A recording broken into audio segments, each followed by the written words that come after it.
Hi everyone, Ann Olson here, and I've got a, well, let's just say this one could be interesting. We're going to talk about your marking tool, we're going to talk about repair function, tutorial with Quiltmagine, also known as Quilt Path and APQS and Quilters Creative Touch with Grace. Right, basically it's a Grace software. Yes. So, last night I ran out of thread, and so I had to unsew. So there's a little bit of unsewing. So here's what I do. I mark my pins, especially in the black, so I can find it. Why'd you run out of thread?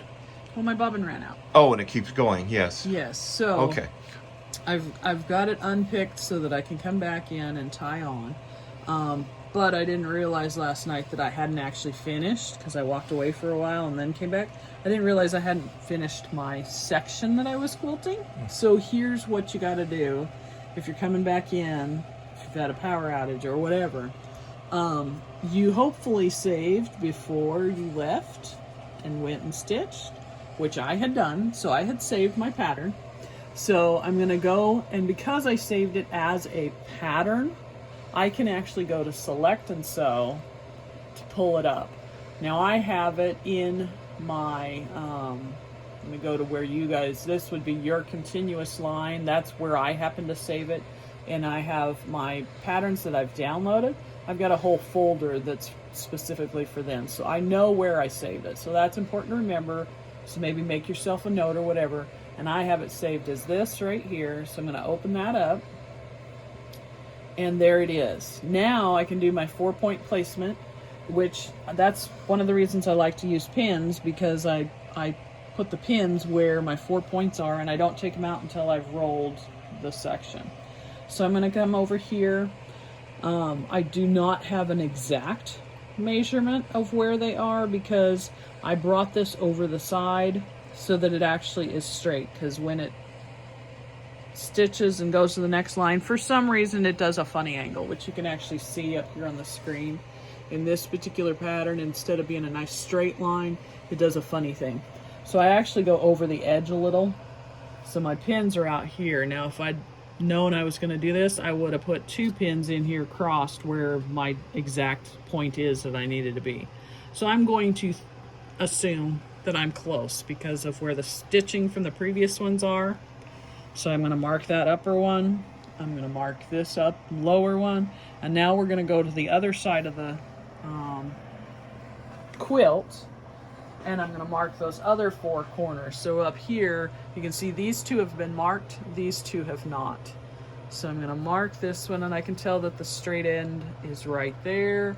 So I'm going to mark that one and then come down to that pin and mark that one. Now, it looks good on the screen, but I'm going to say quilt. What I want to do now is verify and make sure. So I'm going to come over here where my last stitch is. So my last stitch is here, but what I want to do is I'm going to come up to plugins, and I'm going to use the marking tool, which should be available to everybody, not just Gold Feature. And I'm going to add a point. Okay, see how it's off? It's not where it needs to be.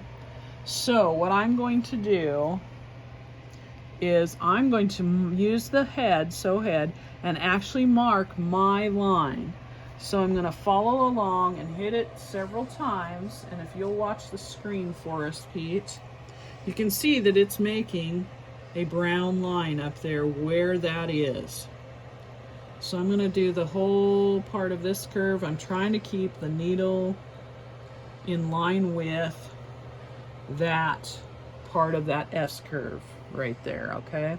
So now I don't need to mark the whole bottom line, but I do want to come over here to this side and see where this side is at. So we're going to come over here, and I'm picking a spot and I'm marking it. Okay, so I'm trying to nice curve, try to get that pattern outlined so that I can tell where it is on the screen. Okay, so the part I'm going to pay attention to is here and here. See over here, this looks really pretty good, so I'm going to leave these 2 points alone. I'm going to come out of the marking screen. There's my line still that I marked. So I've got to go all the way back to where we put in our points. The marking line is still there. So I'm going to leave these points alone. We're going to play with those. So we're going to come over here and I'm going to try adjusting them up a little bit. Because what I'm trying to do is get the line on the screen to match the already stitched line. So I've got to keep moving it up a little. We're getting real close. Okay. I think I would call that good right there. And then I'm going to grab the ruler. I've got a ruler. I happen to, this particular pattern, I have it set 13 inches. So from where we just made our point, I'm going to verify that 13 inches. So now I'm going to come down here and move that other point to the 13 inches. Okay, now that has definitely messed that up a little bit. So let's go back up here and I pull this down just a little more.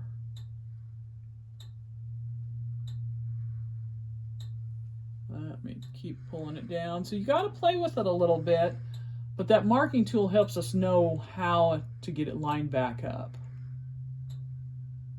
A little bit more. Okay, I'm satisfied with that. And this particular pattern is fairly easy for me to say that I'm good with that and I'm going to let it go. If your pattern was real symmetrical, you might want to play with that bottom point again, but I'm going to leave mine because I'm happy with where it's going to join up there. So I'm going to take that pin out that I had marking the resume spot at. I'm going to tell it to quilt. And now I'm going to hit repair pattern. And then I'm going to hit closest stitch. I'm going to go back a little bit on the stitching area. I'm going to say closest stitch. Okay, and it's put me right there where I want it to be. And what it shows you on the screen is what it's going to stitch. So like if it was not blue, the darker blue, if you know it has you somewhere else, redo that. Tell it closest stitch again until it has that line where you want to be. Okay. For some reason, sometimes we get the little computer glitch and then it's not exactly where I want it to be. Okay, when I took my needle stitch, I actually need to move it up a little, so I'm going to use the nudge button and I'm going to nudge it up until it actually is on my stitch line. Okay, so that looks good. Let me try pulling up that bobbin thread again. I prefer to just use my one stitch feature to pull that bobbin thread up rather than using pull bobbin, but that's just my own preference. Okay, so now we're ready to go. I'm going to tell it to sew, and I'm going to watch and make sure it does what it's supposed to. It's right there where it needs to be. And away we go, and it's back into the stitching. And if I need to, I might do a little surfing to help get it in those points, because it's off just a little, but not bad. Explain what surfing is. Surfing is when you use your hands to manipulate the fabric a little bit so that you can get your needle going where you really want it to go. So this is good for this particular situation where I'm trying to match up with the already stitched lines. Or if your quilt is really got a lot of fullness in it, called wonky, then we will play with it a little bit and get it to go where we need to. So for some reason it broke the thread, it caught and broke thread. So I will have to go back and restart again. Happens to everybody. So, yep, normal thing. But I just wanted you to be able to see how to use your marking tool when you had to stop in the middle of a program and how to do that. So now you're going to or whatever. do all that again. So, No, I won't do all of that again because it knows where it's at. Okay. All I'm going to have to do is right now release the carriage, and I would pull it back over here and use repair pattern again and close a stitch, and it should pull it back just a little bit, so it's showing us that it's got to go back a little bit, and it would do it. And you want to thread your needle, yeah. Right. First though, because I want to go find out why it broke thread, maybe there's some problem, I will pull it off to the side and double check why it didn't stitch right. Yep. So in our toolbox, if you're locked in, there's release carriage right there. So that was in the toolbox and release carriage. So if your release carriage is not on your screen, that's where it's at. It's in your toolbox. So here I'm at it again, guys. We'll talk to you later. Bye-bye. Bye-bye.